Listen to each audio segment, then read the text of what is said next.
দাম বাড়লেও কমেনি জ্বালানি তেল নিয়ে ভোগান্তি, গাড়ির দীর্ঘ সারি, ক্ষুব্ধ গ্রাহক।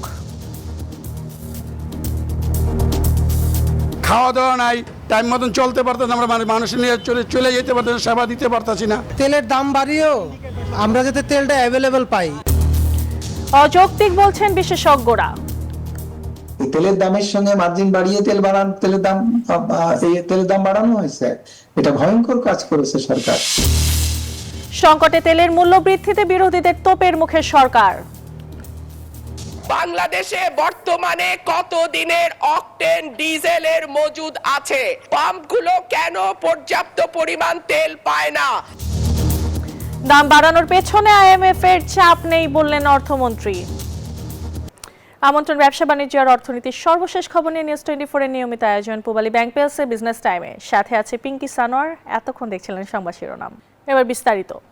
ব্যক্তিগত গাড়ির পাশাপাশি জ্বালানির তীব্র সংকটের প্রভাব পড়েছে গণপরিবহনেও। দীর্ঘ অপেক্ষার সারিতে দেখা যাচ্ছে বাস সহ পণ্য পরিবহনকারী অনেক যানবাহন। এদিকে তেলের দাম বাড়ায় মিশ্র প্রতিক্রিয়া জানাচ্ছেন গ্রাহক।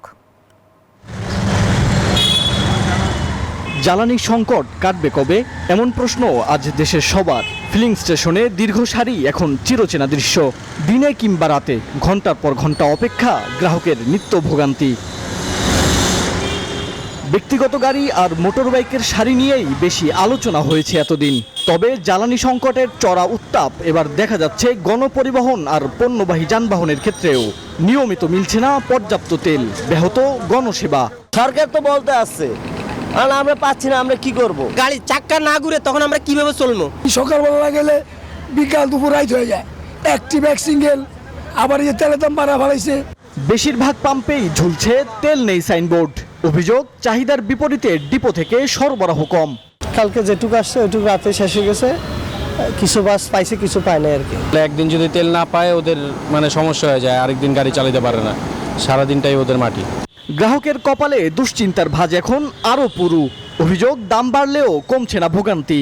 দাম বাড়ায়ও আমার মনে হয় না যে সরকার আমাদেরকে সচরাচর আমরা আগে যেভাবে তেল নিছি ওইভাবে দিতে পারবে। 17 বছরে কিন্তু সে 20 টাকা বাড়ায় না পার লিটারে, কিন্তু এই সরকার আসার পরেই আপনার 2 থেকে 3 মাস হলো সরকার বসে 20 টাকা পার লিটারে বেরিয়ে দিয়েছে। প্রত্যেকটা পাম্পে পর্যাপ্ত পরিমাণে তেল থাকুক, যাতে সবাই ডিভাইডেড হয়ে আমরা এই তেলটা আমরা নিজেরা নিতে পারি। সংসদে বলছে যে তেল আছে, তেলের কোনো প্রতিটা পাম্পে তো বন্ধ, কোনো পাম্পে তেল নাই।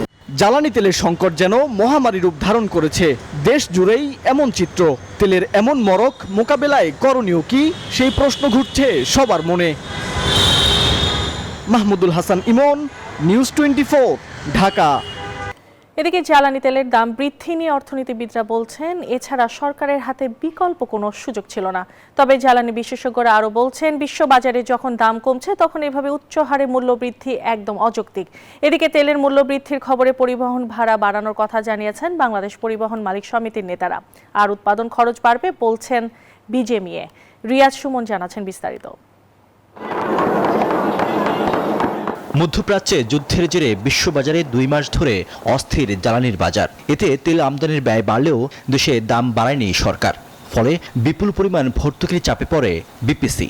সেই চাপ সামলাতে শনিবার সব ধরনের জ্বালানি তেলের দাম সর্বোচ্চ 20 টাকা পর্যন্ত বৃদ্ধির ঘোষণা আসে।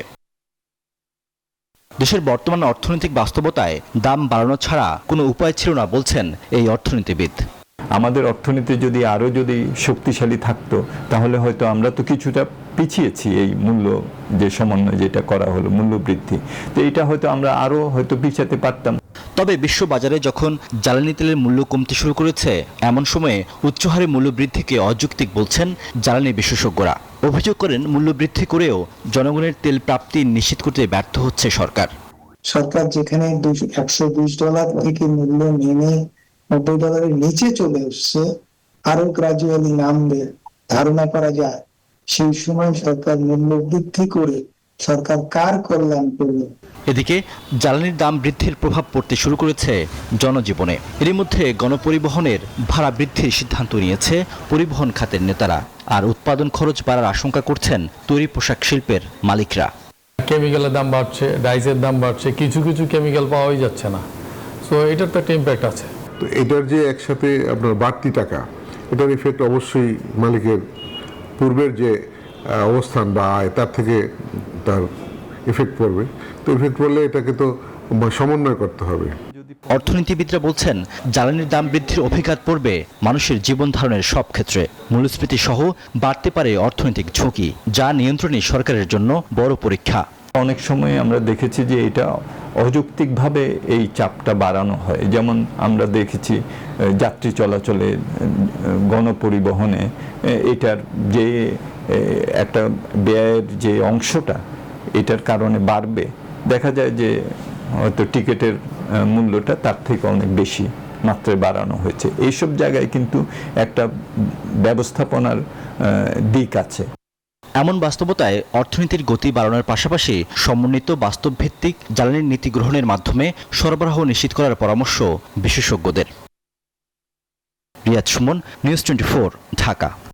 দেশের সংকটের মধ্যেও তেলের দাম বৃদ্ধির তীব্র সমালোচনা করছে জামাত, এনসিপি সহ বিরোধী দলগুলো। সরকারের প্রশ্রয়ে বাজার অস্থিতিশীল অভিযোগ এনসিপির আহ্বায়ক নাহিদ ইসলামের। তেলের সংকট নিয়ে সরকারকে দোষছেন জামাত নেতা হামিদুর রহমান আজাদও। ওদিকে তেল কেন নেই এই প্রশ্ন তুলে সংসদকেও জ্বালানি ইস্যুতে উত্তপ্ত করে তোলেন রুমিন ফারহানা।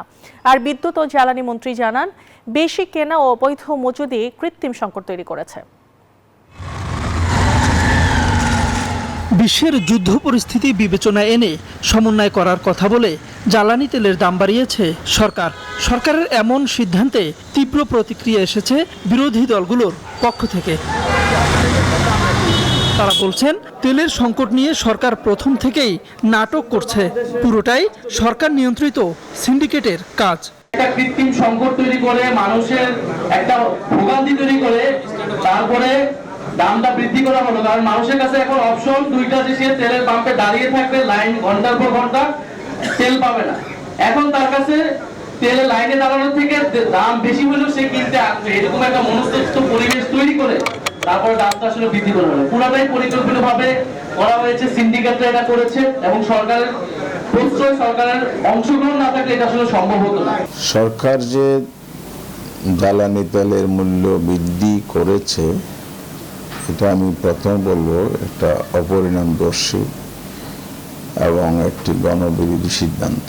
তেল সংকট ও দাম বৃদ্ধি নিয়ে সংসদেও বিরোধী ও স্বতন্ত্র সংসদ সদস্যরা কড়া সমালোচনা করেন জ্বালানি মন্ত্রীর। রুমিন ফারহানার প্রশ্নে উত্তপ্ত হয়ে ওঠে সংসদ। তিনি প্রশ্ন রাখেন, মন্ত্রী প্রতিমন্ত্রীরা তেলের সংকট নেই দাবি করলেও তেল কোথায়?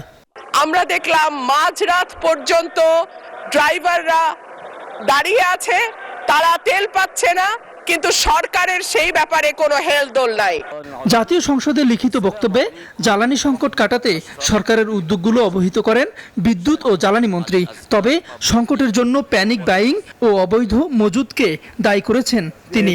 যে স্টক তৈরি করেছে, এর আগে সচিবালয়ে তিনি বলেন, তেলের দাম বাড়ানো ছাড়া সরকারের কোনো উপায় ছিল না। এই যে যুদ্ধ লাগার পর থেকে আমরা যে ইম্পোর্ট করে যে আমরা যে স্টক তৈরি করেছি, তার যে দাম পড়েছে সে দামের থেকে নিচে আমরা এখন প্রাইস অ্যাডজাস্টমেন্ট করছি।